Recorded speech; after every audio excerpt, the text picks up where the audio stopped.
Est-ce qu'il y a quelqu'un qui peut définir le mot rotation?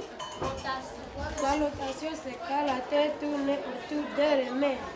Voir si la réponse est réelle, n'est-ce pas? Si rien d'inhabituel ne transparaît dans cette classe, c'est grâce aux aides qui ont pu insuffler un début de vie normale et ordinaire à ces élèves. L'immense majorité d'entre eux sont des déplacés, victimes d'années de conflits qui ont poussé des centaines de milliers de familles hors de leur village, de leur maison, de leur école. 25 points. Nous sommes dans l'est de la RDC et cette école proche du camp de déplacés de Mugunga 3 a été agrandie pour recevoir les enfants qui ont fui la guerre. Dans l'école Wamusho, le fonds japonais il a servi d'abord donner accès à plus de 2500 enfants déplacés qui étaient à risque et qui étaient hors système scolaire.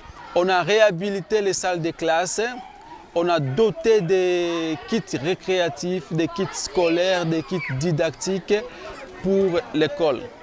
Soucieuse de permettre également aux jeunes filles déplacées d'accéder également aux cours, l'équipe du projet a particulièrement été attentive à ce qu'elles ne soient pas mises à l'écart. Actuellement, l'école accueille pratiquement autant de filles que de garçons.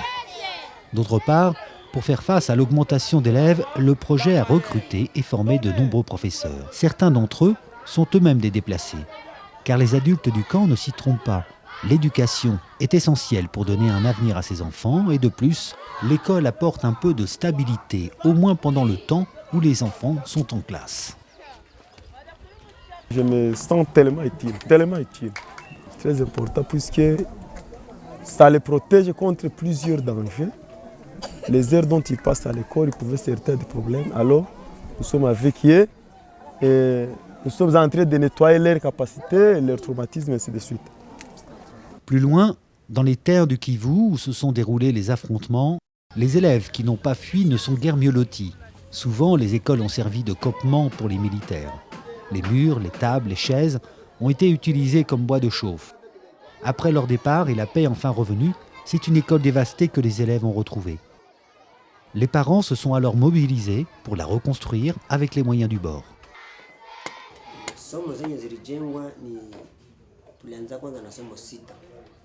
On a commencé par construire 6 classes avec les matériaux que nous avons récupérés. Ici, il y a un comité des parents d'élèves qui est composé de 7 personnes. Le comité des parents rencontre régulièrement le directeur de l'école.